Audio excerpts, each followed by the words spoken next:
You're lying in bed, perhaps questioning whether marriage was ever straightforward. Let's drift to somewhere calmer, to a realm of flickering flames, restrictive undergarments, and promises that seemed beautiful until you examined the details. This evening we delve into Victorian matrimony, a holy institution adorned in fabric, fueled by status-seeking and maintained through quiet suffering, disease, and quiet hopelessness. The lights are low. The sitting room carries hints of lavender and acceptance. Someone's preparing to ask for a hand, and someone else is preparing to surrender her legal existence. Shut your eyes. Take a breath. You're about to transform into the ideal Victorian spouse, willing or not. And while you still possess autonomy, go ahead and subscribe and share what era you're observing from. You're 17, which in Victorian terms means your youth has ended and your purpose has officially started. You've been prepared for this instant since your earliest footsteps, moving silently, positioning yourself properly, expressing joy without seeming too eager. Now you're standing in your family's reception room, wrapped in an ivory dress you cannot settle into. Your mother has attached a fake flower to your chest, and your father has served himself another drink of spirits. He's not anxious. He's simply wishing you attract a spouse with respectable property and a family name. That sounds costly. Welcome to the matrimonial marketplace. You are no longer a child. You are now a young lady of society, and that means one thing. It's time to be displayed, assessed, and ideally chosen, like a valuable bird in silk decorations. The debutante period is active, and you're the product. Throughout Victorian Britain, but particularly in London, each spring transformed into a dazzling, exhausting contest of social pairing. This was the season, emphasised, the period when aristocratic households abandoned their rural properties and travelled to the metropolis to connect, gossip, and, let's be honest, wed their daughters like extremely ornamental financial assets. Your social introduction is your grand unveiling. For months you've been schooled in manners, movement, and the delicate practice of appearing to engage with dull gentlemen possessing notable surnames. Now, you're about to be officially introduced to the elite and to Queen Victoria herself, if your household has sufficient influence. Your initial destination, the reception hall at Buckingham Palace. That's where it occurs. You'll dress in ivory, exclusively ivory, with 3 plumes in your locks and a garment with sleeves so massive you could conceal a governess beneath each side. You'll bow profoundly, elegantly, and without collapsing. Preferably this isn't a celebration. This is your introduction. You are a debutante, and debutantes are simultaneously praised and evaluated in equal portions. What are they evaluating precisely? Oh, absolutely everything. Your complexion should be fair but not unhealthy. Your midsection should be slender but not concerning. Your demeanour should be modest but not foolish. You should resemble a china figurine with a gentle perspective on Shakespeare. You should shine but not intimidate. And most importantly, you must appear obtainable, but not excessively obtainable. You are present to secure a husband, but, goodness forbid, you appear like you're attempting. The consequence is tremendous. Marriage wasn't merely a sentimental objective, it was the objective, the singular one. If you belonged to middle or upper society, your destiny was not concerning employment or aspirations. It was concerning obtaining the proper union. A gentleman with wealth, estate, ancestry, and with luck, dentition. That was your passage to continuation, stability, and, at most, dignity. At minimum, to at least prevent disgrace. Because the option, permanent maidenhood, and nobody desires that, not in Victorian culture. A spinster was a lady who had somehow disappointed at the singular thing she was intended for, capturing a gentleman and producing offspring in a prompt manner.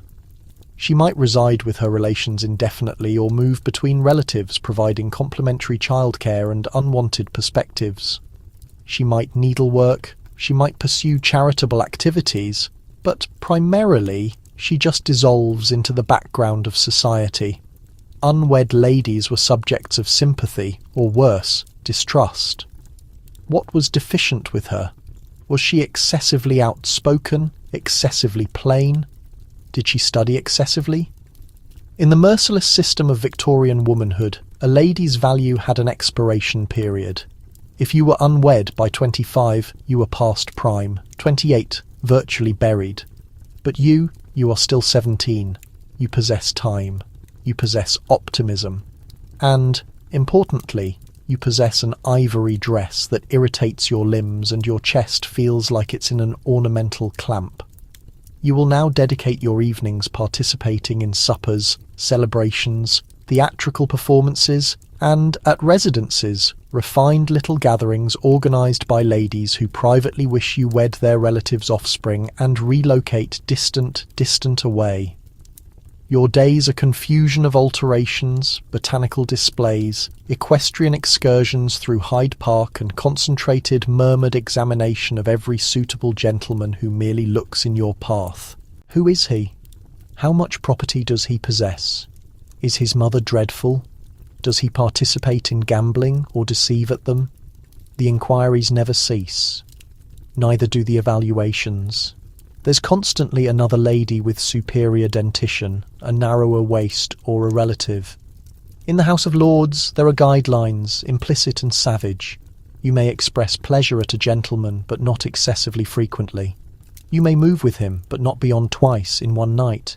You must be visible, but not boisterous, appreciated, but not resented, available, but never aggressive. You are quarry performing assurance, and if you appear weary, don't concern yourself, everyone does. That's the intention. This is a period of fatigue masked as magnificence. Your footwear will compress, your facial muscles will hurt, and your spirit. Well, best not to grow excessively devoted to that, because Victorian matrimony isn't concerning affection, not currently. It's concerning positioning, concerning coordinating households, obtaining inheritances, reinforcing lineages, and guaranteeing that nobody weds a writer or, heaven forbid, someone in commerce. Affection, if it appears, is an advantage, like receiving an ornamental pin with a weapon. Your worth, unmentioned but constantly experienced, is measured continuously. Marriage portion magnitude, good fathers' positions, even superior. Social grace, instrumental talent and a gentle acceptance for tedium. Necessary. You are being evaluated over, examined and categorized not by technological platforms, but by sitting room murmurs and celebration invitations. Your mother maintains a small journal. It contains identities, positions, and abbreviated observations. St. John appealing. Deficient feet. Mr. Redgrave communicates excessively, potentially Irish. Lord North perfect. Don't ruin this opportunity. And throughout, the timepiece advances, not an actual one, a cultural one. Because each period that concludes without a declaration brings you 1 year nearer to being politely disregarded at outdoor gatherings and described as someone's attendant. So this evening you'll move with Lord Whoever, express pleasure until your jaw freezes and act like you don't notice when he pivots to address the lady with the superior gloves. You're 17, you're attractive, and if you don't wed within the following 3 years, culture has clarified you are finished. But for now, appreciate the melodies. The string ensemble is performing something leisurely, your locks are escaping from its fasteners, and someone just dropped wine on the border of your one-quality dress. Victorian attraction. Isn't it enchanting? The veil lifts, the celebration hall is sparkling, flames dance like anxious little conspirators. A pianist produces a courteous waltz in the space while porcelain cups sound and everyone acts like they're not observing each other like predators. Welcome to Victorian wooing. A carefully orchestrated display with a group of thousands, a viewership of everyone, and no pause. If you believed wooing in this period involved sincere dialogues and nighttime revelations, you're in the incorrect era. This is attraction managed under observation, a gently delivered questioning where the risks are permanent, and the garments feature gloves, cooling devices, and your mother communicating behind a barrier. Every social gathering, every morning meal, theatrical performance, outdoor celebration, or charitable event is actually a platform. You're displaying accessibility, morality, and elegance. He's displaying reliability, drive, and preferably adequate bearing. But here's the complication. You cannot express what you intend. You cannot even suggest at it straightforwardly. So alternatively, you employ instruments, accessories, if you prefer, adornments with hidden dual significance.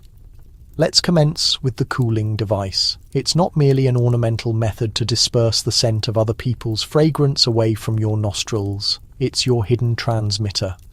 Unfold it gradually. You're being observed. Strike it on your jaw. I appreciate you. Release it intentionally. Let's gather. Close it firmly with emphasis. Farewell eternally, you fool. A lady with a cooling device was fundamentally a 19th century operative, waving encoded signals into the atmosphere while her relative sat 5 steps distant, crafting disapproval into a rap. And it wasn't merely cooling devices. Gloves possessed their own dialect too. Placing them on gradually could signify attraction. Releasing a glove could indicate flirtation. Placing on someone else's glove, that was like messaging at 2 a.m. Even porcelain cups weren't protected. The manner you grasped the grip, mixed the sweetener, even consumed it all communicated extensively. If someone proposed to refill your vessel without requesting, that was almost intimacy. Now, none of this occurred in seclusion because Victorian culture had an aversion to seclusion. You were never isolated, you were never unmonitored, you were never believed. If you desired to address a gentleman, even informally, a third individual had to be available, ideally an elderly female relation with the awareness of a predator and the discretion of a weapon. Chaperones weren't merely a procedure.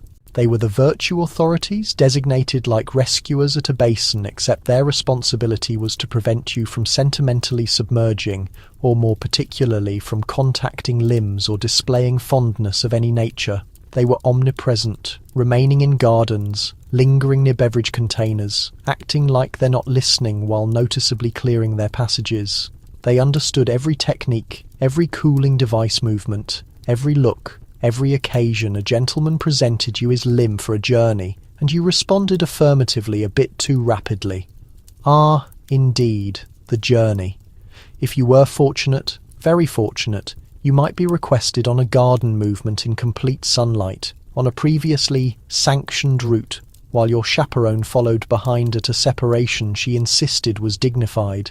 This was closeness. This was your instant. You could communicate, within limits, pose inquiries, express amusement once or twice, quietly establish visual connection but not excessively long, never longer than a few moments. You don't desire to outrage the flowering plants, and if you distributed a sunshade, that was it. That was the sentimental equivalent of gradual movement under the celestial bodies in other eras. A sunshade distributed between two individuals who aren't wed, positively improper, not unlawful, but sentimentally criminal. The genuine catastrophe here is that none of this informed you anything valuable. You didn't understand what manner of husband he'd become. You didn't understand if he'd encourage your concepts, your studying practices, your firm perspectives concerning garden arrangement. You understood he favoured your locks, that he moved adequately, that his mother once knew your relative, that his vest was stylish, and his property supposedly had a perspective. You were not discovering affection, you were discovering display. Display under tension, attraction in a restraining garment, and all of it. Every instant was monitored. Even correspondence, the one supposed release, were subjected to monitoring. If a gentleman desired to correspond to you, it had to proceed through the appropriate channels. Correspondence were frequently reviewed by your mother or your educator, or in some regrettable situations, your elder sibling with a superiority problem and very limited else to accomplish. Worse, if your admirer was excessively lyrical or excessively direct, the correspondence might be silently returned unopened.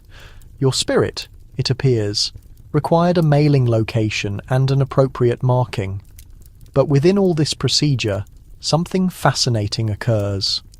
Individuals still developed feelings for each other, regardless of the regulations, regardless of the ceremonies, regardless of the beverage cooling devices, gloves, and critical widows in the space. Individuals still expressed pleasure when they weren't meant to, still observed too extensively, still contacted digits when transferring a musical program, still discovered minute openings in the barrier and utilized them. Because even when wooing transforms into performance, some displays deviate from preparation. So here you are, practicing your statements, modifying your bearing, and considering if that gentleman with the prominent jaw and debatable penmanship might be the one to move with you a third occasion, which, as you understand, means everyone will presume you're privately committed, and perhaps you are, or perhaps you merely required someone to transfer you the sweetener. So he's finally kneeling. There's a small container in his grasp. His neckwear is slightly misaligned, and his voice is shaking, either from sentiment or stomach trouble. And you're expressing pleasure. Your mother is crying carefully in the distance. Your father is acting like he's not calculating the value on the band. It appears sentimental. It experiences sentimental. But make no error, this is a dealing. This is a declaration. Indeed, but it is also, and very obviously, a contract discussion, slightly masked as fondness and botanicals. In the Victorian realm, a matrimonial declaration wasn't simply, "I adore you." It was, "I have evaluated your marriage portion and I acknowledge your conditions. My property is economically sustainable and your household identity is culturally acceptable. Let's combine." Naturally, nobody stated it quite like that. They stated things like, "I cannot envision existence without you. Your qualities have completely seized my spirit. Your vision is like the Devonshire shoreline at daybreak." But what they intended was, "Your father possesses 3 factories. You arrive with $5,000 in transportation investments. You won't humiliate me." At supper gatherings, the declaration instant was frequently practiced and sometimes not even delivered to the lady herself. If your household was conventional and in Victorian Britain, most were. Your admirer likely contacted your father initially. He would clarify his purposes, enumerate his possessions, and, with fortune, display a substantial marriage arrangement. A proper document specifying the economic conditions of the combination. You, the future spouse, you might be notified subsequently, preferably over beverage. Consider it like a property representative selling your destiny, only you're the estate. And then there's the commitment band. Precious stones were gaining popularity by the mid to late 1800s, particularly after substantial discoveries were located in South Africa. A precious stone band wasn't merely attractive, it was a notification.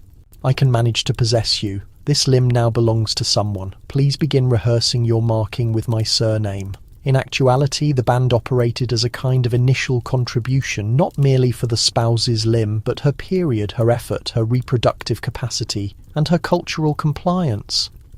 This gleaming little ring secured a guarantee that you would now prepare meals, maintain cleanliness, entertain, express pleasure, and produce offspring, preferably males, while being pleasant, but never boisterous, attractive but never conceited, and intelligent, but never openly so sentimental. The marriage arrangement was the genuine treasure of the commitment procedure. Consider it as a preliminary agreement. Composed in elaborate 19th century legal language, it detailed how much marriage portion the spouse contributed, what manner of yearly provision she'd obtain, if any, what occurred to her estate. Revelation. It moved to him. And what arrangements were established for her if he perished? A widow's allowance if she was fortunate. All of this was discussed between gentlemen. Your father, your future husband, and potentially his legal representative. You weren't anticipated to participate in the gathering or comprehend the conditions or communicate. After all, you were already obtaining the band. This arrangement wasn't concerning pessimism, at least not overtly. It was concerning protection for ladies whose legal entitlements were restricted, whose work possibilities were ridiculous, and whose public standing was connected to dignity.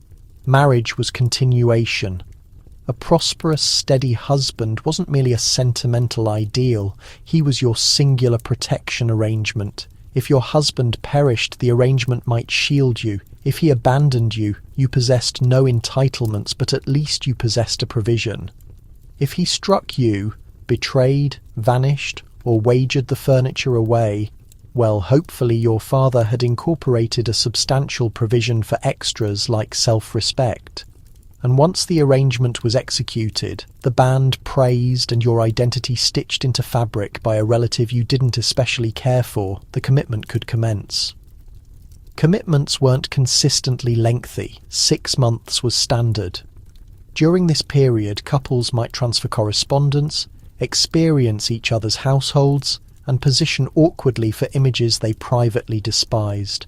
Fondness was permitted in moderation, public exhibitions were still discouraged, but you might be authorized to communicate openly. You might even daringly grasp limbs, though not for excessively long. Someone's relative is constantly observing. Now all this might appear very mechanical, but not every Victorian commitment was frozen cold mathematics.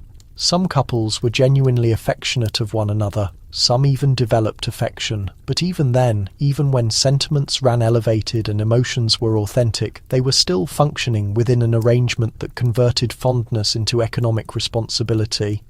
You weren't merely committing your spirit, you were consenting to relocate your legal existence, move your physical form and execute unpaid household work indefinitely. To wed was quite literally to combine. Your identity would transform, your marking would transform, your legal entitlements would diminish. You would, in the perception of the law, transform into one individual, and that individual would be your husband. Some ladies anticipated it, some feared it, some didn't possess an alternative, but all of them understood the instant he declared. It wasn't merely an inquiry of affection, it was an inquiry of estate, authority and continuity. Because in Victorian Britain a declaration wasn't merely a guarantee, it was a contract, and the conditions were seldom in your benefit. It's your wedding occasion. Your undergarment is so constricting you haven't taken a genuine inhalation since daybreak. The botanicals are deteriorating in the summer temperature. The conducting religious official is delayed 20 minutes late. And your mother has inquired sweetly if you absolutely must appear so colourless in the images. But everything's proceeding according to arrangement. The equine-pulled vehicles have appeared, the servants are refining the final of the silverware, and outside the chapel the attendees are positioned like fashionably attired witnesses to your sentimental acceptance.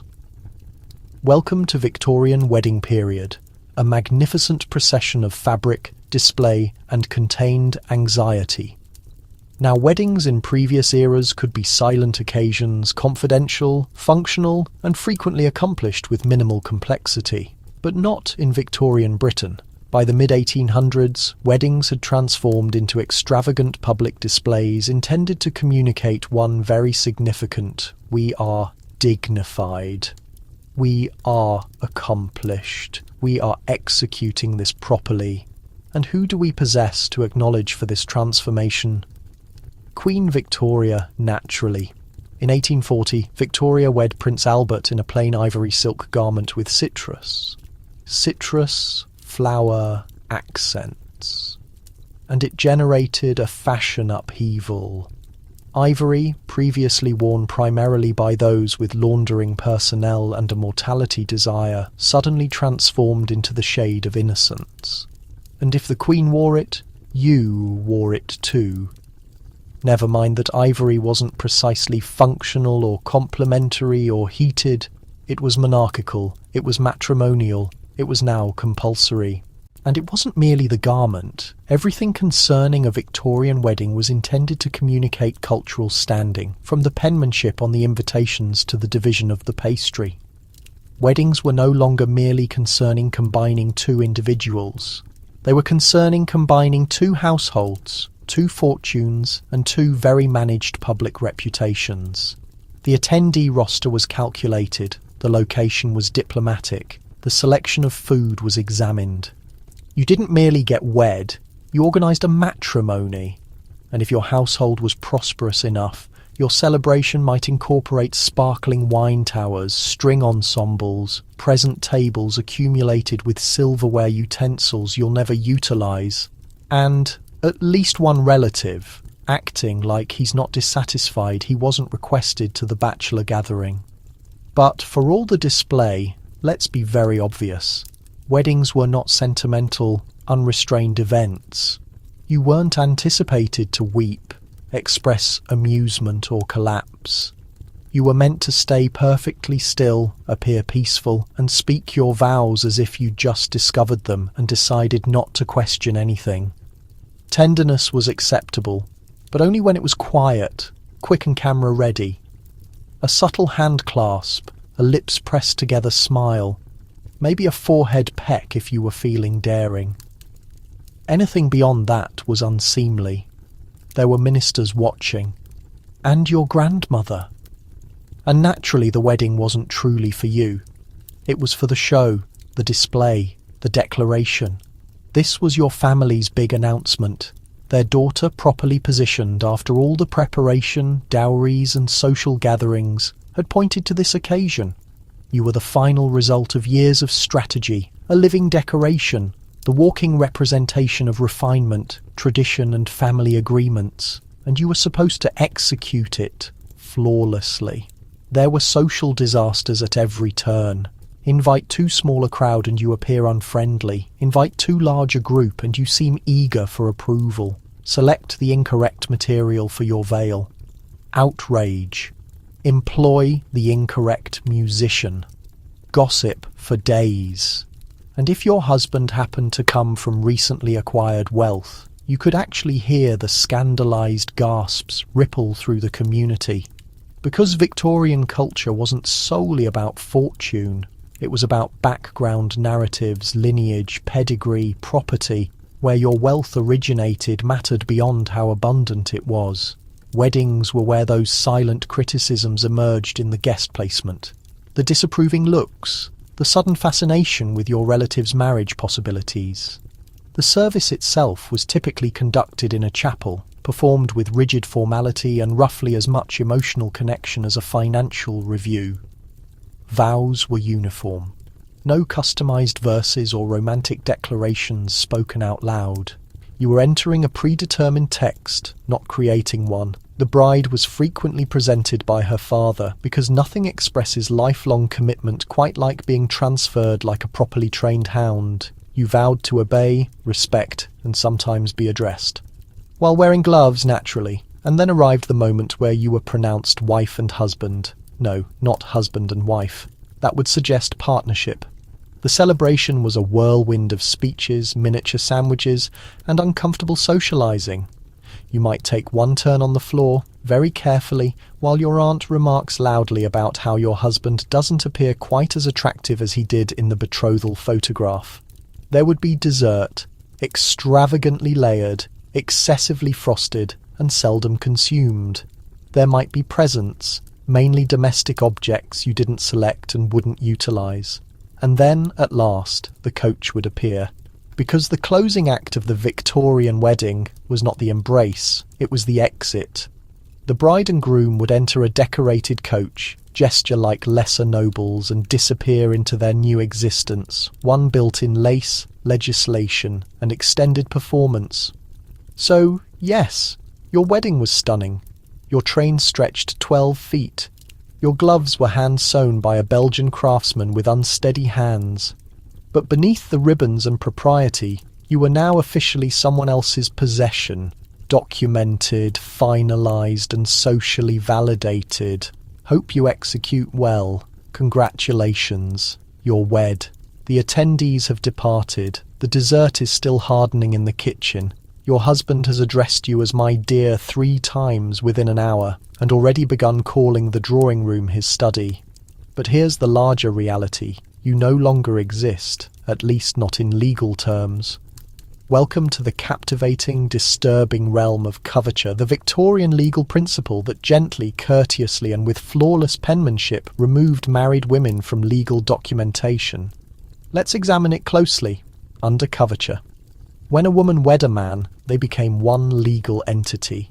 Which sounds romantic, even spiritual, until you understand that one entity meant him. Your identity didn't blend with his, it disappeared into his. You surrendered your surname, your privileges, your capacity to possess property, execute contracts, or retain your own income. You couldn't file lawsuits or face them. You had no legal presence in your own residence, your own physical self, or your own existence. Essentially, unmarried women were people, married women were apparitions with excellent posture. This wasn't a clerical mistake, this was the structure. Victorian legislators, predominantly men who had never handled their own washing, truly believed this was practical, reasonable, scriptural. After all, the husband was the household leader. He supplied, he safeguarded, he made the choices, and in exchange the wife complied, arranged the parlour, and maintained warm tea. She didn't require legal independence. What could she conceivably need to do? Possess land, cast ballots, maintain a banking account. Don't be ridiculous. So what did this mean in reality? Let's say you were a middle-class woman with a modest inheritance from your aunt. Before matrimony it was yours. After matrimony it was his. He could expend it, invest it, or forfeit it in gambling. You had no voice or influence. Perhaps you were a writer. You released work under your own name. Your husband could claim the payments, authorize the agreements, and even have your writings released without your awareness. You were the creative force, he was the legal presence. How touching. But the genuine nightmare started when marriage became toxic, which leads us to one of the most devastating and enlightening situations of the Victorian period, Caroline Norton. Caroline was a poet, a writer, and an intelligent, politically engaged woman married to an absolute nightmare of a man named George Norton, a lesser MP with a delicate pride and a habit of striking things, including her. Caroline suffered years of physical violence and mental abuse. She ultimately left George, seeking to find tranquility and security. But here's the complication. Under coverture, George still commanded everything. He seized their children. She had no authority to visit them because legally they weren't hers. He appropriated her income. She had released books and essays under her own name, but he collected every coin because she had no legal existence. And then, when she started advocating for legal change, he charged her with having an affair with the Prime Minister. In public, in court. The situation erupted in the newspapers. Caroline Norton, already shamed, abandoned and impoverished, was compelled to protect her character before a jury that viewed her basic existence as problematic. The affair almost definitely fabricated, the harm permanent. But Caroline didn't surrender. She composed pamphlets, correspondence, essays. She revealed the ridiculous brutality of the regulations that had destroyed her, and because she was eloquent, persistent, and impossible to dismiss, Parliament ultimately paid attention. Her efforts helped motivate the Custody of Infants Act, 1839, and the Married Women's Property Acts, 1870 and 1882, initial moves toward eliminating coverture. Not flawless, not rapid, but progress. Still, for most Victorian women, the fundamental reality remained harsh. Marriage meant vanishing, not just from legal proceedings, but from your own financial accounts, your own offspring, your own destiny. Even your garments could be legally seized by your husband if he felt particularly vindictive.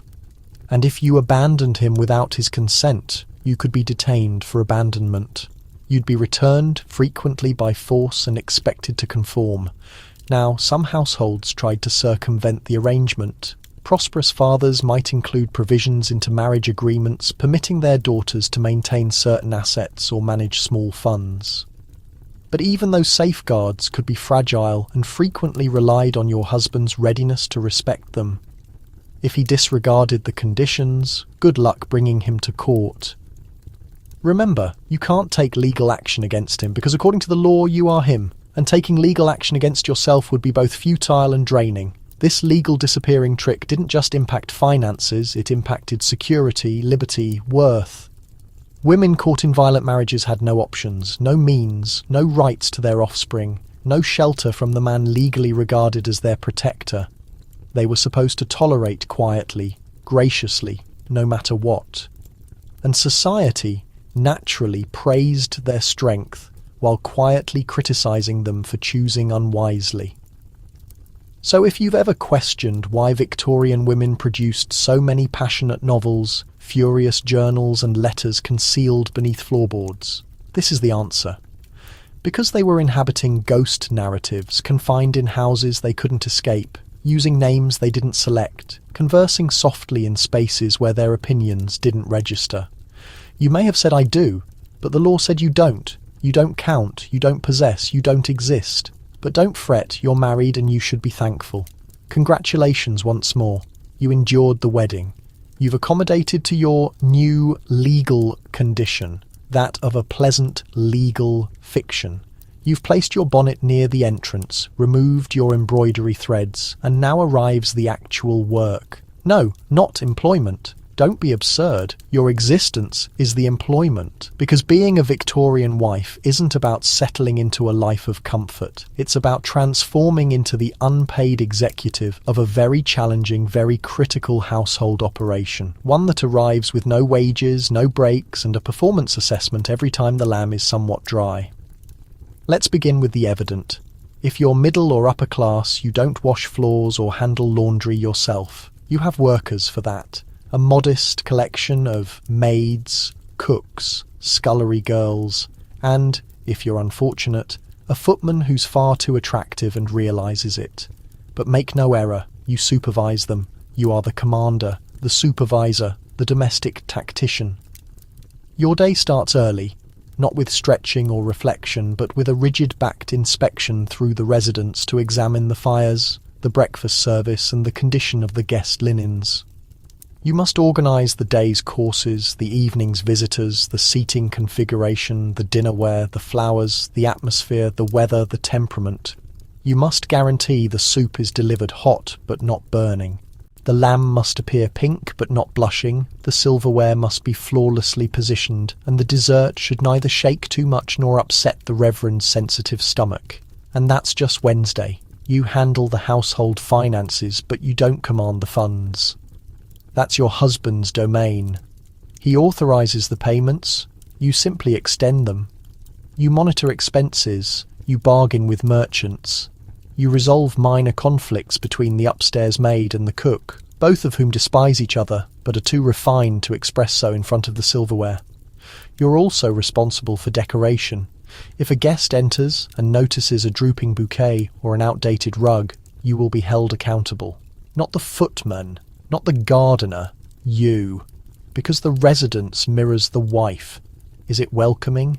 Is it sophisticated? Does it smell subtly of lavender and superiority? Then you're performing adequately, and naturally you manage the social schedule. You must recall everyone's birthday, preferred biscuit and character weakness. You dispatch cards, you arrange visits, you organise dinner parties with ruthless accuracy, positioning rivals at opposite ends of the table, and ensuring nobody receives pigeon twice within 1 week. You must host without crossing lines, charm without being too sharp, and God protect you if your mother-in-law arrives and the tea is marginally overbrewed. Now, one might assume that a woman executing this much work would be valued, honoured, consulted even. But no. Your perspectives on politics, economics, the arts, your husband's hairstyle are typically optional or risky. Your permitted tastes. Certainly, you may favour lilies to roses or syllabub to trifle, but genuine perspectives, those must be tucked carefully between napkin rings and never expressed too boldly in diverse company. You can study, but not excessively. You can communicate yourself, but not too openly. You can possess thoughts, just don't allow them to disrupt the veal. Your husband, in the meantime, anticipates ease, reliability, roast lamb on Sundays, and minimal opposition. His slippers should materialise at the identical time each evening. His shirts should be adequately starched, his roast should be flawless, and your disposition should be pleasant but not invasive. If he desires silence, you supply it. If he desires company, you accommodate them. If he desires to discuss the Crimean War to you for the 4th time while you're attempting to manage the accounts and prevent the baby from consuming coal, smile, agree, perhaps collapse slightly if all else fails. And through all this, you must seem effortless. You must float through your residence like a swan, elegant above the water, frantically paddling underneath. You must appear collected, well-maintained, and somewhat otherworldly. You must never appear weary. Weariness suggests fragility or worse, unhappiness. Unhappiness is ungracious. Ungracious women get discussed, or worse, sympathised with. So you execute, you accommodate, you serve, you compose thank you notes to people you detest and engage in polite discussion about curtains while your mind silently pleads for engagement. You are capable, you are pleasant, you are depleted, and no one acknowledges unless something fails. Because here's the reality. If everything proceeds smoothly, no one appreciates you. They presume it's automatic. But if a plate is cold, or a child coughs, or the lace on your sleeve is previous season, then the murmurs start. She appears a little stressed. Maybe she was more attractive than practical. Well, her mother never quite succeeded either. Domestic existence in the Victorian period wasn't passive luxury. It was a continual execution of elegance under concealed strain. You weren't reclining on a chaise, consuming bonbons and fainting for entertainment. You were operating a household domain with no recognition, no compensation, and a job outline that somehow encompassed event coordinator, HR supervisor, nurse, interior designer, etiquette authority, emotional support, SpongeBob all contained in taffeta. And if you faltered even for an instant, there were always fainting couches and people prepared to claim you were fragile. So yes, marriage provided you a residence, but it also provided you a position, one you didn't request, can't withdraw from, and will never advance in. Welcome to domestic happiness. Now, get the lamb in the oven. The residence is silent, the candles have been extinguished, the corset is removed. At last, your hair has been brushed 100 times, your prayers have been whispered, and now you're positioned, awkwardly, beside a canopied bed, draped in monogrammed linens and generational anticipation. Welcome to the Victorian marital evening, or, as many women would later recall it, the evening of puzzling discomfort, bewildered breathing, and absolutely zero clarification. Let's be direct. Most Victorian women approached marriage with zero comprehension of what sex genuinely was. There were no health lessons, no useful illustrations, and definitely no aunt who seated you down to clarify things using a peach. If you were fortunate, your mother might reference something unclear and frightening about your wifely obligation. If you were unfortunate, she'd provide you a lace nightgown and a bottle of lavender water and instruct you to calm down. And then that was everything. Directly from embroidery samplers to anatomical mayhem, without even a brochure. The initial evening of married existence was frequently a mixture of bewilderment, tension, and physical distress. You were supposed to tolerate it gracefully. Weep if you need to, but softly. No one wanted to learn about it. Not your mother, not your companions, not even your new husband, who might be similarly inexperienced or disturbingly self-assured, depending on how many professional encounters he'd experienced prior to the ceremony. Yes, let's discuss him. Victorian husbands arrived in a few categories. The inexperienced but anxious, who approached your body like a scientific trial and expressed regret constantly. The experienced and arrogant, who imported bedroom methods he acquired at brothels and anticipated you to appreciate him for it. And the completely disinterested, who simply performed what they assumed required doing and then turned over and fell asleep. None of these were especially romantic, but all of them arrived with the identical basic expectation that you would submit, reproduce, and not object. And here's the genuinely delightful element. Victorian medicine did not acknowledge women felt sexual satisfaction. In reality, most physicians maintained that if you did appreciate it, there was likely something defective with you. You were hysterical, overstimulated, maybe requiring a cold bath or a stern lecture. Female desire was viewed as unladylike at minimum, and perverted at maximum. You were supposed to recline, not in pleasure but in obligation, quiet, motionless, ideally with eyes shut and thoughts on empire. Many women discovered the experience agonizing or terrifying or just remarkably uncomfortable. There were no discussions about permission, no terminology for pain, no cultural framework for expressing, "Actually, I'd prefer just cuddling and reading Dickens." You couldn't refuse, not genuinely. Marital violation was not acknowledged as an offence because legally your body was his property. He could utilise it whenever he desired. That was included in the arrangement, included in the vows. You said "I do," and the law understood it as ongoing authorisation. Even more troubling, there was a genuine possibility you'd be contaminated with something he acquired before the wedding or kept acquiring after. Sexually transmitted diseases, unwanted souvenirs, carried back from houses of ill repute and encounters with prostitutes. It happened more than you'd think. Husbands kept mistresses, stepped out on their wives, paid for company. This was understood, handled with discretion, and mostly overlooked. Men will be men, people said, but when they carried infection back to their marriage beds, that was quietly accepted too. Wives lost their sight, others couldn't carry babies to term. Countless women lived with unrelenting pain and humiliation for conditions they couldn't comprehend and had no words to describe. And the silence continued. Victorian culture was fixated on respectability, maintaining the illusion of a proper union, the theatre of closeness. What transpired in private remained private, regardless of the misery, regardless of the damage. You maintained composure, you entertained guests, you penned courteous correspondence and wore your high-neck dresses and tried not to recoil when he took your hand. You were his wife, you weren't meant to desire anything more or less or different from what you had.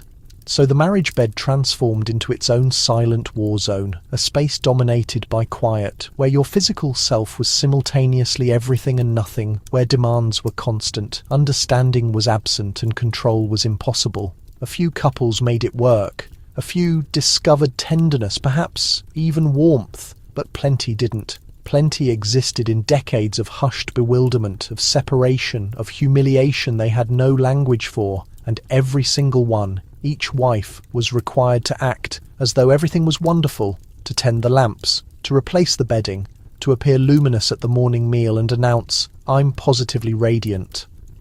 So there you are, dressed in lace that scratches, smiling at a man who might not truly know you, lying in a bed that belongs to you in title but never in authority, and you question, as the flame burns down, whether this is real connection or simply another aspect of the charade.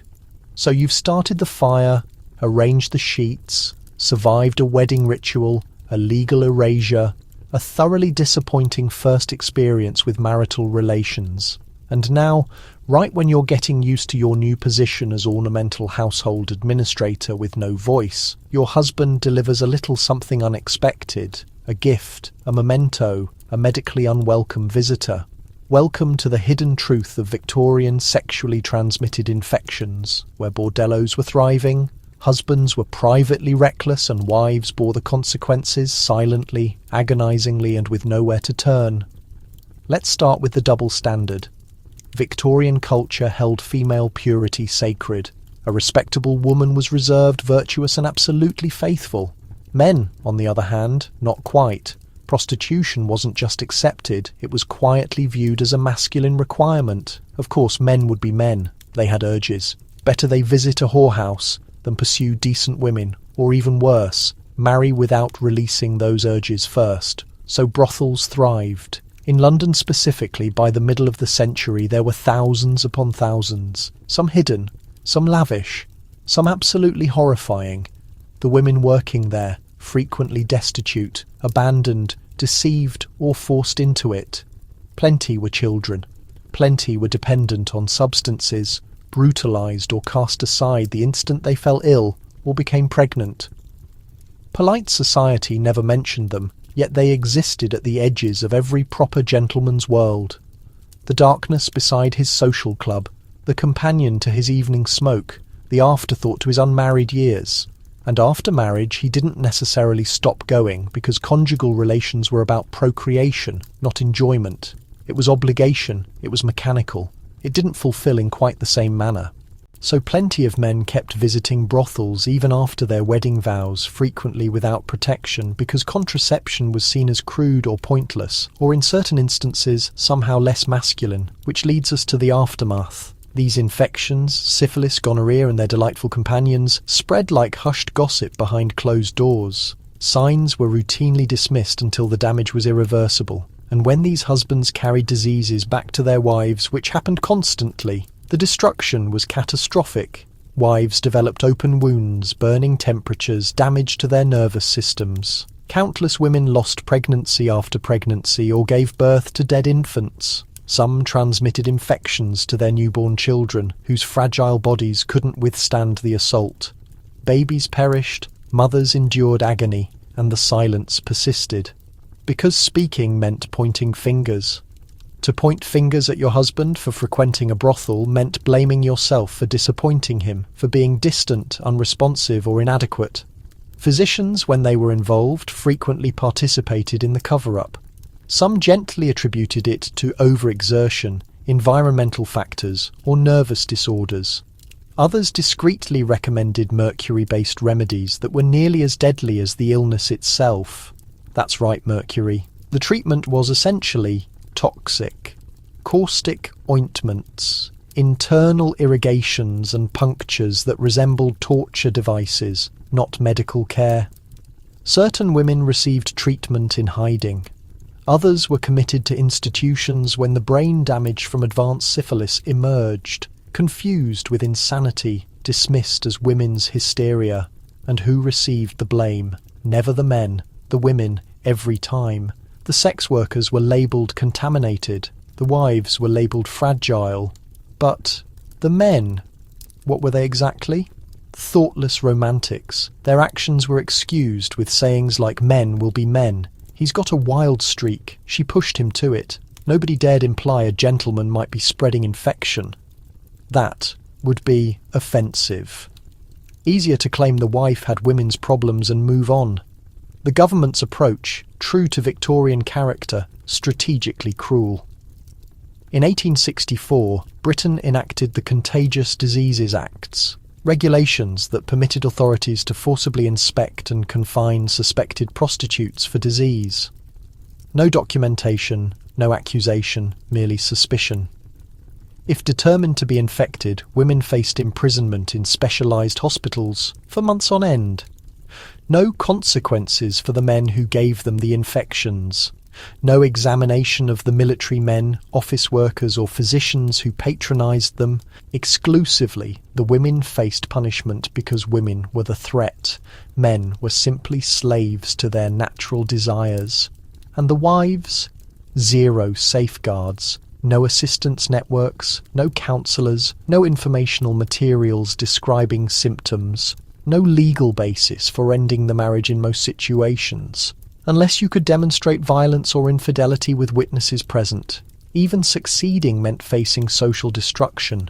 So you remained, you concealed your suffering, you lost babies and blamed it on the climate, you developed lesions and called it a skin condition, you witnessed your children deteriorate and convinced yourself it was divine providence, because revealing the reality meant exposing the fiction.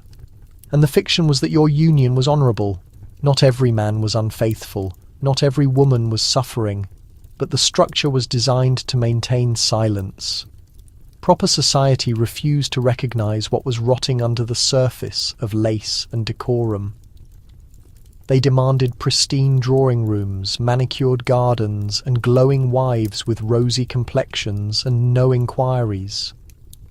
They wanted immaculate family photographs, even if someone in that photograph was slowly dying from an illness nobody would acknowledge. So the whorehouses remained in business, the physicians remained complicit, the children were laid to rest without explanations, and the wives, they persevered because that's what they were taught. Virtuous women endure, the drapes are closed, the flames dying. The evening meal is finished. Your neighbours believe you're flourishing. You greeted the shopkeeper, you expressed gratitude. At services the silverware gleams, the children are well behaved. Externally everything appears ideal. Internally you tense when the door swings open. In Victorian England, the household was described as the divine refuge, the holy domain, the wife's realm. But for countless women, it wasn't refuge, it was confinement, sometimes a cage. Because once you entered, once the promises were exchanged and society proclaimed you a contented wife, your physical being, your opinions and your well-being became subordinate to your husband's desires. And if those desires turned brutal, unfortunate for you, because legally speaking, he held the power and you were the possession. Violence within marriage wasn't merely overlooked, it was anticipated. In certain communities, a husband possessed the right to punish his wife, to discipline her, to enforce dominance, the notorious common law principle of thumb, that a husband could strike his wife with a rod no wider than his thumb. Yes, that actually existed and was horrifyingly representative. Wives were cautioned not to antagonize, not to challenge, not to raise their voices, because if he became angry or violent, well, what had she done to provoke it, and where was there to escape? Not law enforcement, assuming they even operated in your location, they'd courteously explain it was a private family issue, not the legal system. Under coverture, you possess no legal standing. You couldn't file suit, you couldn't bring charges, you couldn't even maintain custody of your own children if you attempted to flee. Your husband held legal authority over the household, and whatever occurred within his wall was his business, not yours, not the community's, and absolutely not the state's. Psychological abuse wasn't even recognized. Manipulative conduct, ridicule, forced separation, public degradation. Manipulating reality before we had terminology for it, that was simply matrimony.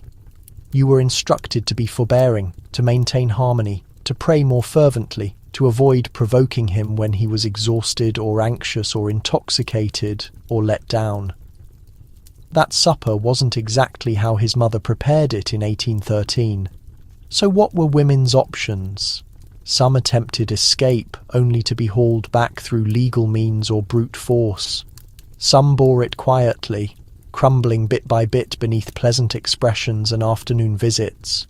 But others documented. Not correspondence, not formal protests. Hidden journals tucked beneath floorboards, concealed behind bricks, secreted in compartments of trunks. Brief passages, tilted script, fury recorded in permanent ink. Speaking openly wasn't possible, but documenting was. They could capture reality, hoping that eventually someone might trust their words. These journals, mostly incomplete, have emerged gradually through time. Some turned up in storage spaces, others tucked inside scripture. One surfaced embedded in a sewing basket's lining. Names were seldom mentioned, only indirect references. He returned late once more. He raised his voice over lukewarm broth. He hurled the lantern. I feigned unconsciousness. I cannot find a way out. I am terrified. Some passages stop without warning. The reasons aren't always clear. The mistreatment wasn't necessarily theatrical. Sometimes it was the constant erosion through unkindness. Withholding money, preventing social contact, ridiculing looks, dismissing intelligence, complimenting other ladies, never his wife. It eroded self-worth until a woman became unrecognizable to herself in the looking glass, yet she still entertained guests. Still she posed for photographs, still she requested quality meat from the vendor and remembered proper manners. Victorian culture valued control, not defiance. When your partnership turned violent, it remained a domestic misfortune, not a community matter.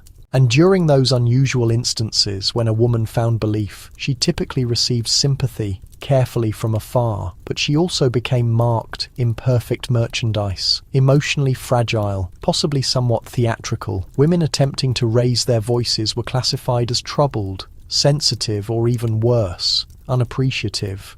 Unappreciative of the shelter above them, the identity they bore, the food supplied by someone who occasionally forgot their humanity.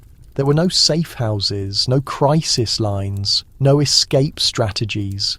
Even legal separation throughout most of that era remained virtually unattainable for women, particularly those lacking wealth, aristocratic status, or influential relatives. You remained, or you disappeared, or you prayed the latest injury wouldn't show. This was household reality for countless women. A beautiful prison with solid barriers, drawn drapes, and a culture of concealment so profound you could cry out endlessly and remain unheard.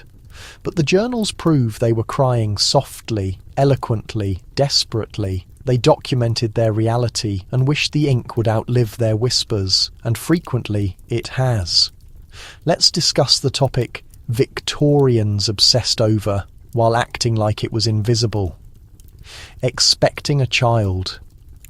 You weren't meant to speak of it, you weren't meant to recognise it, you certainly weren't meant to show joy about it, but you were required to accomplish it multiple times, ideally within 12 months of vows, and preferably without appearing exhausted or breathless. Well done. You've joined the highest stakes challenge of the Victorian home, the pregnancy gamble.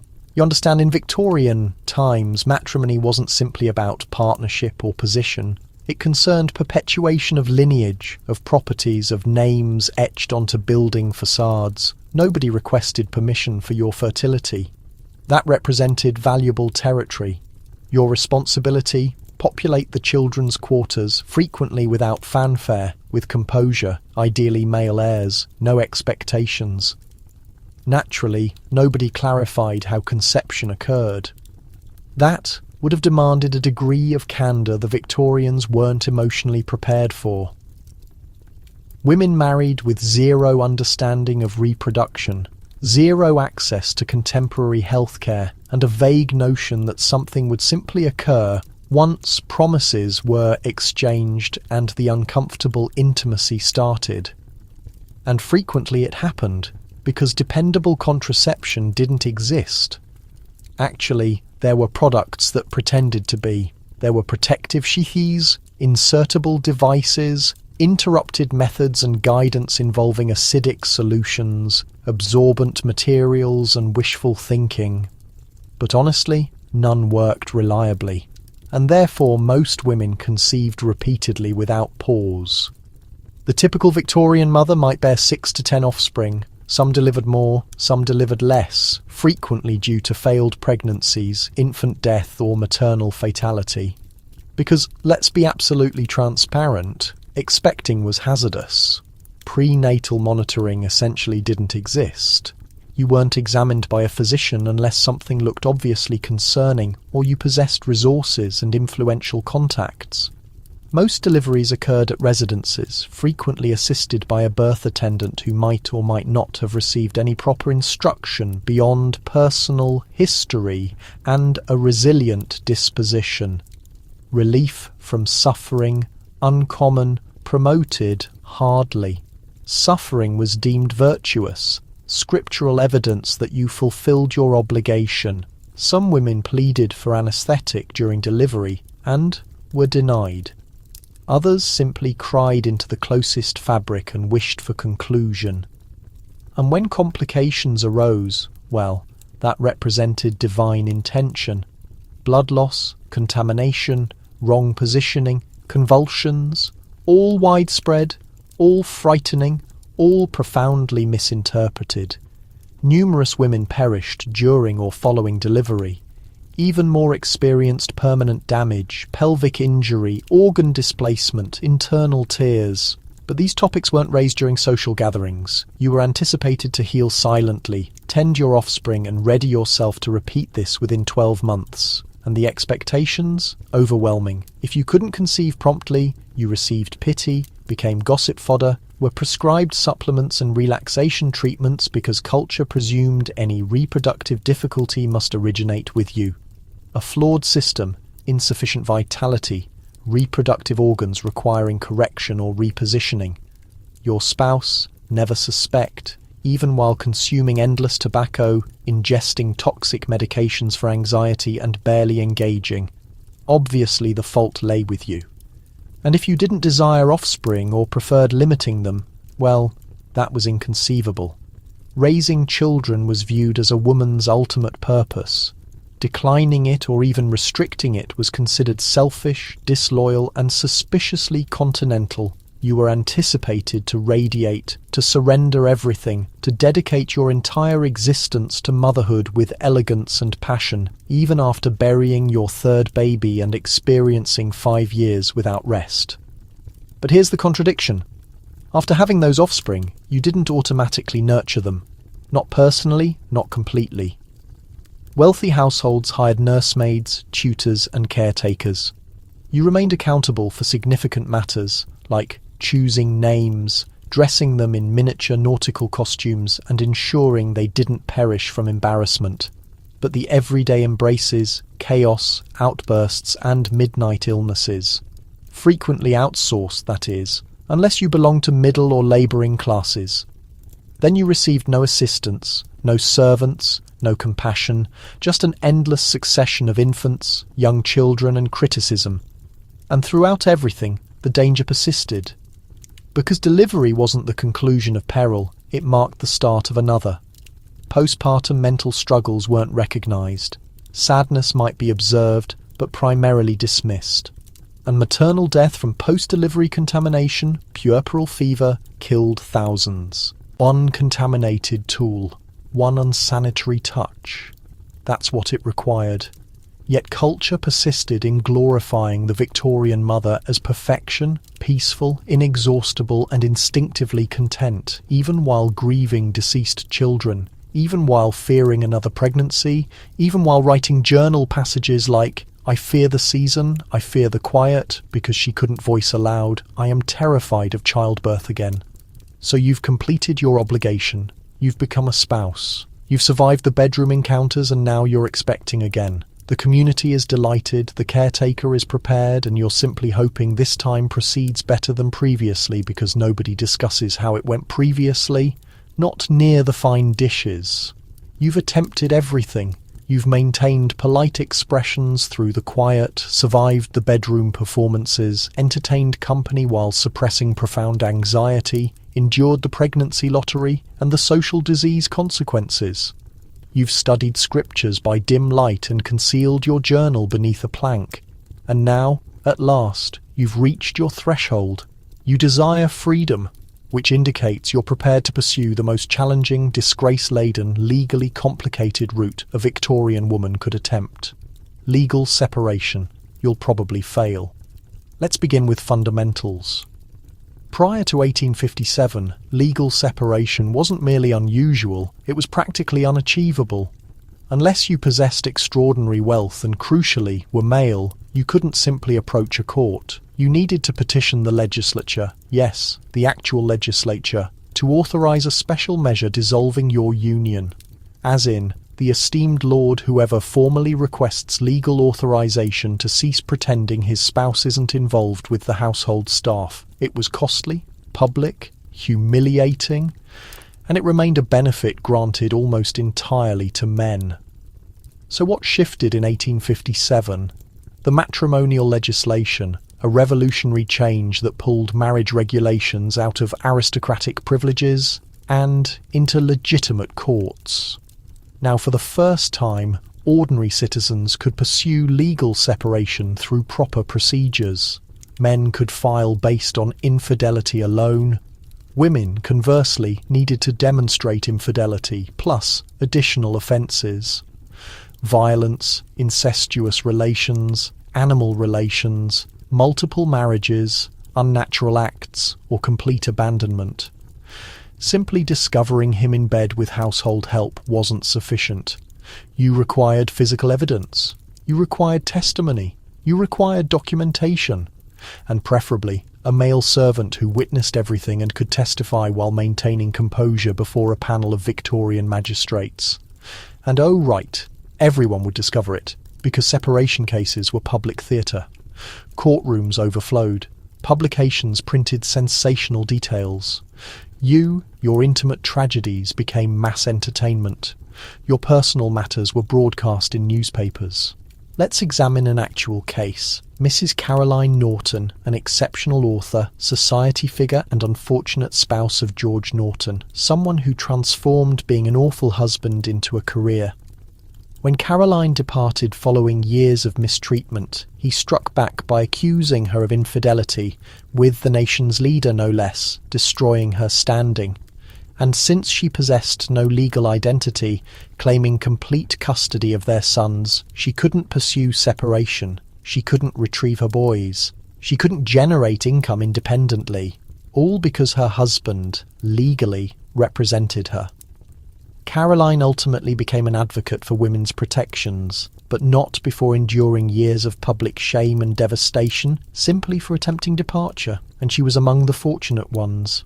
Other women were required to demonstrate violence in explicit, disturbing detail before an exclusively male tribunal. Accounts of assaults, forced relations, being confined in basements or burned with heated metal, all exposed publicly. And even then, the magistrates might question, but was his intention cruel?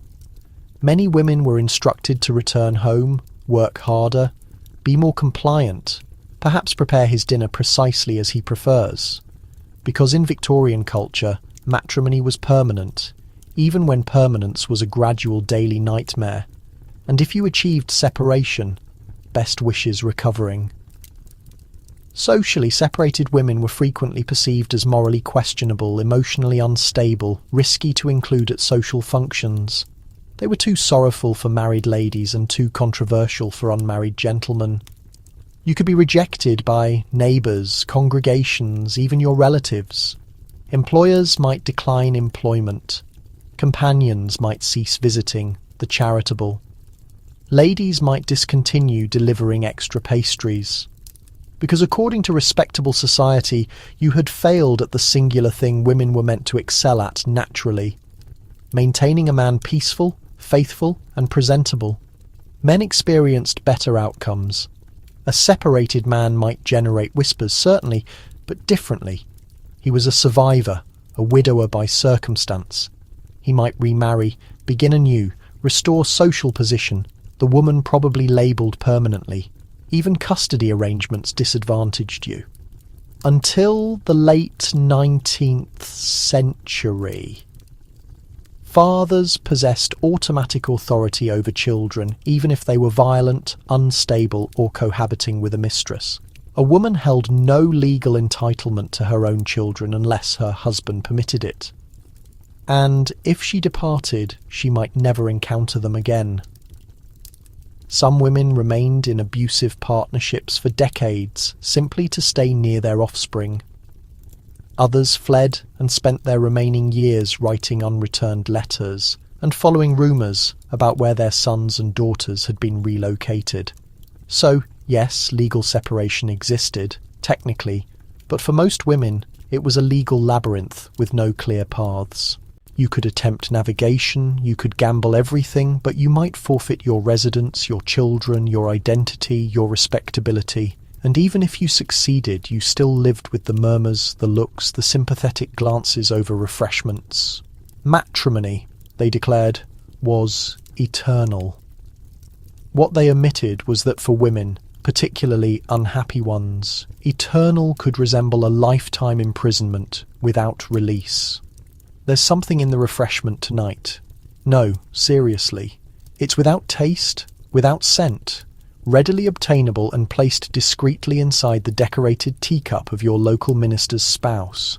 Welcome to Victorian England, where arsenic was ubiquitous, in cosmetic powder, in rodent poison, in wall coverings, and occasionally in your husband's evening meal. Because when you grant women zero rights, zero choices, and zero escape, some become inventive. Arsenic was the Victorian period's solution to everything. Desire clearer complexion, arsenic cream, want to eliminate vermin, arsenic dust, want emerald wall coverings that appear absolutely magnificent in firelight and gradually poison everyone in the parlour. Yes, arsenic-infused wall coverings were fashionable, and nobody recognised the danger until people began mysteriously expiring mid-sentence. Even afterward, they attributed it to moisture problems. But cosmetics and decoration aside, arsenic served another more sinister function in Victorian culture. It became the preferred weapon for a particular type of desperate wife. The type who possessed no resources, no legal options, and a husband who was simply going to survive Indefinitely, wasn't he? Introducing the lady poisoner.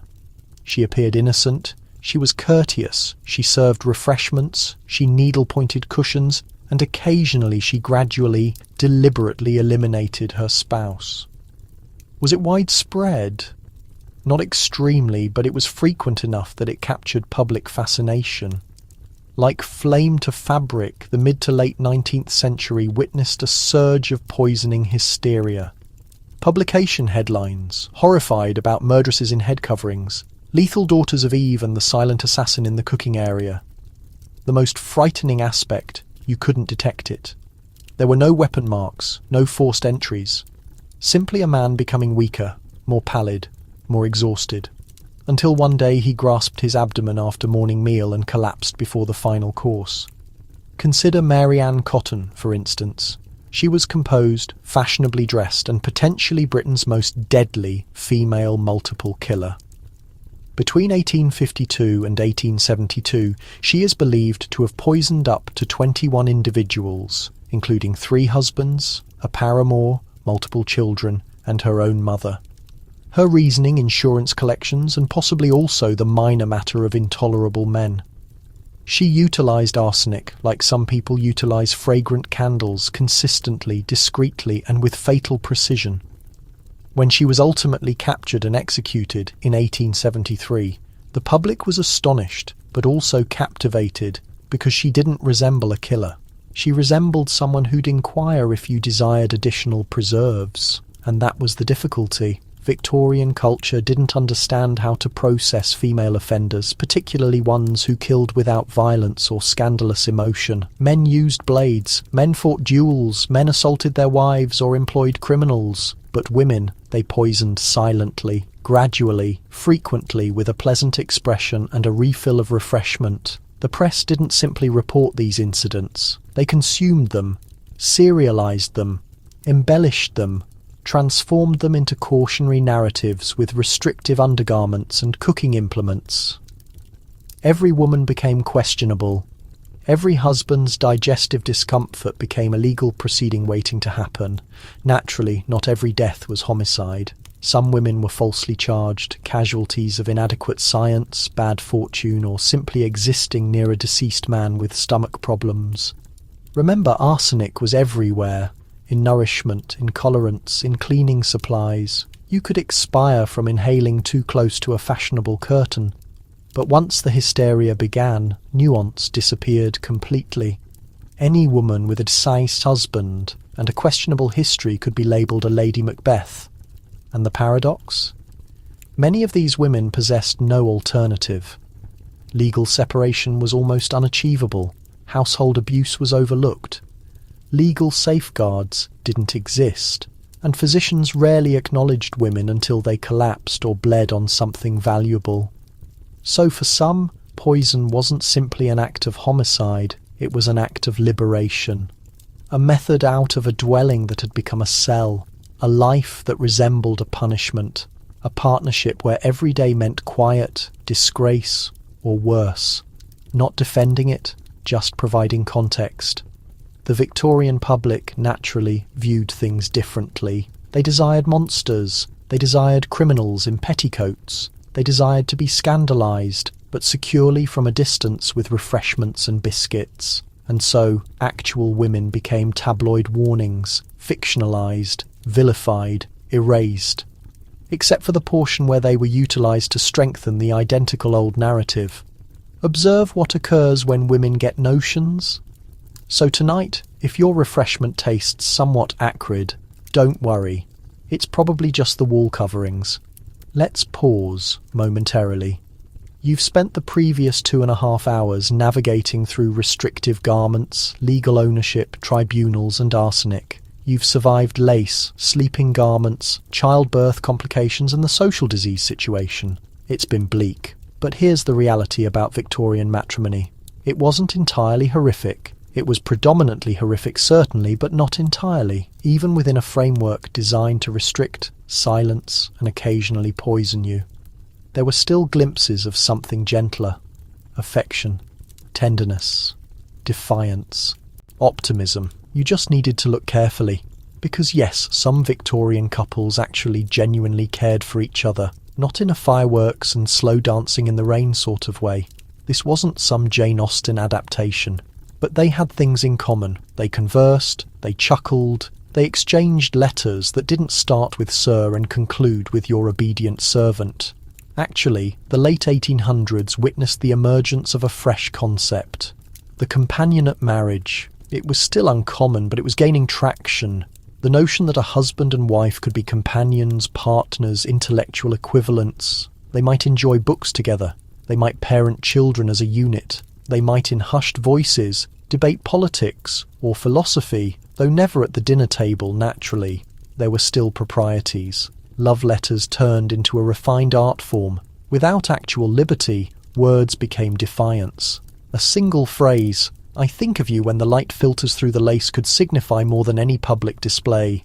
Men tucked strands of their wives' hair into pocket watches. Women preserved flower petals between folded pages. Some employed coded phrases in case servants snooped. And when they were apart, they wrote and wrote and wrote endless, painfully formal letters brimming with yearning, regard, and sometimes authentic emotional closeness. Even in arranged or partially arranged marriages, fondness could develop gradually, like ivy on brick. Some women recounted the initial few years as uncomfortable, even wretched. But then something transformed. A mutual loss, a fruitful harvest, a winter sickness endured together. And suddenly they were positioned on opposite sides of the fireplace, drinking tea, occasionally completing each other's thoughts. No, it wasn't a grand romance, but it was partnership. And in a world designed to stifle intimacy, that was subversive. And what about defiance? It wasn't always noisy, it wasn't always obvious, but it existed. Some women obtained radical pamphlets under assumed names, periodicals advocating suffrage, education, bodily independence. Some pretended to be purchasing linens and got Mary Wollstonecraft instead. Some circulated feminist poetry and recipe books. A few even composed essays under male pen names. Because occasionally the only method to be acknowledged was to become someone else entirely. There were also tiny rebellions, subtle yet rewarding. Staying up late reading when your husband declared no candles, instructing your daughters to challenge things, declining to pretend your son's every thought was brilliant, welcoming the local widow to tea despite everyone claiming she was peculiar. Defiance didn't always arrive with fireworks. Sometimes it arrived with strongly brewed tea and a book you weren't meant to possess. Some women even discovered modest communities of solidarity. They corresponded with one another. They established reading circles. Some joined charitable committees that discreetly served as safe havens, spaces where women could talk openly about their husbands, their anxieties and their aspirations. It wasn't freedom, but it was belonging. And in a society where most women were meant to endure in silence, even that was groundbreaking. And for all the terrible husbands, there were some decent ones. Men who truly loved their wives, who didn't shout, who assisted with the children, who supported their wives to read, think, express themselves. They weren't flawless. They were still creations of their era, but they made efforts, and sometimes that effort made all the distinction. So, yes, the Victorian marriage was profoundly imperfect. It was legally rigged, emotionally confining, frequently physically hazardous. But within that framework, some people discovered methods to connect, to converse, to nurture. They exchanged letters, they preserved flowers, they recited poems when nobody was watching. They didn't transform the system, not yet, but they fractured it slightly. And that fracture, that small, silent, ink-stained fracture, was the start of something that would evolve. And here we are. You've endured Victorian marriage. You've been presented, pursued, married, consumed, depleted, and momentarily accused of murder. You've overseen household staff, survived lace-trimmed intimacy, and cried quietly into your needlework. You've studied radical pamphlets by lamplight and murmured through locked doors. You've navigated the arsenic panic without contaminating the jam. And now you're in bed. You're secure. You're comfortable. And unlike most Victorian brides, You can drift off tonight without stressing about the lead in your eyeliner or the syphilis in your husband's pocket watch. So, has anything truly shifted? The corsets are gone, largely. The arsenic's off the shelves. You don't require your father's approval to marry or a legal act of parliament to depart. And yet the patterns still remain. The notion that a good woman must be pleasant. The expectation to smile, comfort, handle everything seamlessly. The suggestion that marriage is the ultimate goal, the reward, the evidence you're worth something. We still retain fragments of that Victorian wallpaper, delicate, floral, laden with expectations plastered into the recesses of our minds. But you made it. Not just through this narrative, but through that narrative, the one that insists love must appear a certain way, sound a certain way, be adorned in lace and silence. You survived 1.5 hours of gaslight, ghost light and chamber pots. And now you get to rest. No curtsies necessary. This has been the Snooze Stories. Sleep well. Unless you dream in legal clauses and floral upholstery. And if you do, just adjust the pillow. Pour another cup of imaginary tea and remember, you are not confined in the parlour anymore.